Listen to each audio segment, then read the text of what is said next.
Hello and welcome back. This video will continue with section 6.4 on the central limit theorem. And last time I was cut off right at the very end before I could really talk about these results. So when IQs are normally distributed with a mean of 100 and a standard deviation of 15, this says that the 100 is going to be about the center of all the IQs, and 15 tells us how spread apart these are, so that we can calculate, okay, what's the probability of getting one person whose IQ is greater than 115, or the probability of collecting a sample of 9 individuals who collectively have a mean of greater than 115, or getting 164 individuals whose mean IQ is going to be greater than 115. So we calculated that the probability of getting one individual with the high IQ is about 15%, but getting 9 people whose average IQ is going to be high is going to be less than 1%. And where we finished last time was that the probability of getting 64 people whose average IQ is going to be greater than 115 is going to be 0.15 zeros, then 666. So this is as close to zero essentially as you can get while still being slightly positive. Now, one interesting thing to note is that the normal distribution for IQs is going to look something like this, and it's going to be quite broad. Where like one standard deviation above 100 will be 15, and one standard deviation below 100 will be 85. So we've got this normal distribution here. However, we saw that the standard deviation for IQs, mean IQs of samples of size 9, is in fact 5. So what does this do to the normal distribution? So this is for individuals.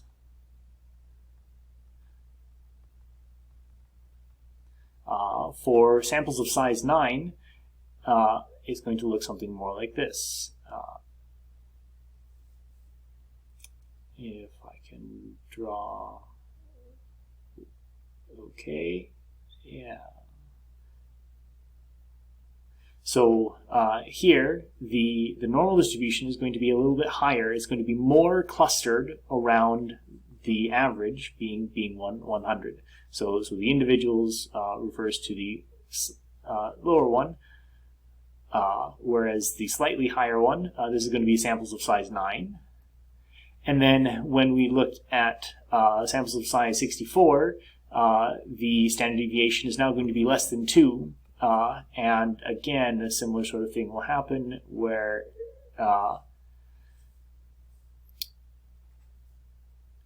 it will look very, very steep.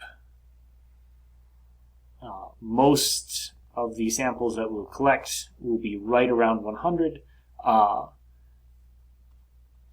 and the width of the distribution is a lot smaller. They're not as spread out. When you take a huge sample, you expect to get really close to the mean.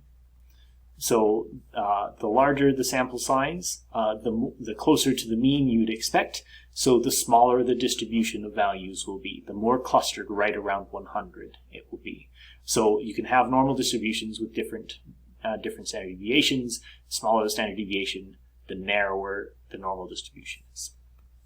So let's do one more example. An airplane can carry, just some made up numbers, 6,888 pounds worth of passengers. So this is, say, on top of luggage and the fuel and anything like this.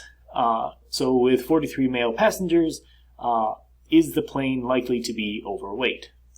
Well, we need to know what the weight of an average passenger is and everything like this. So we'll assume that the weights have a mean of 172.5 pounds and a standard deviation of 39.3 pounds. So in order to calculate if the plane is likely to be overweight, we need to calculate, well, what is the weight of all 43 male passengers going to be? Well, it's got to be greater than 6,088. So one way to think of this is if we treat these 43 male passengers as a sample, we don't want the mean of that sample to be greater than 6,888 divided by 43. So if we calculate this number, this is pretty close to 160. So if the mean of the weights of these passengers is over 160, there's a problem, and the plane will be overweight. This is just dividing up the weight limit amongst the 43 passengers. So this is our cutoff. We're not allowed to have an average, a mean of greater than 160. So how likely is it to have a mean of 160 or greater? So again, the mean weight is going to be 172.5, and then the standard deviation of the weights is going to be 39.3. So what we need to do is calculate a z-score corresponding to this average. So because this is a sample mean, when we're calculating the z-score, it will be the mean of the sample minus the population mean divided by not only the standard deviation, but the standard deviation divided by the sample size. And we saw that the sample size in this question was going to be 43. Okay. So we can plug in our numbers. So our sample mean that we don't want to be over is 160. The population mean, standard deviation, and the sample size. And if we do all this, I think this turns out to be about -2. And then again, we have problems when, in our normal distribution, when we are greater than 160, as in when we are to the right of -2. So if here's 0, when we're right at the mean, here's -2, we're 2 standard deviations below the mean. If we're bigger than that, we are going to have some trouble. So if we come back over to StatCrunch and we want to look at weights that are greater than -2, if we compute, so this will be 97.72%. So the probability that the 43 passengers will collectively be overweight will be 0.9772. So if we come back up and we look at the original phrase of the question, is the plane likely to be overweight? Well, yeah. 97% of the time, over 97% of the time, we would expect that the total of the 43 passengers to be greater than 6,880 pounds. So we can really start to look at some real life data using this.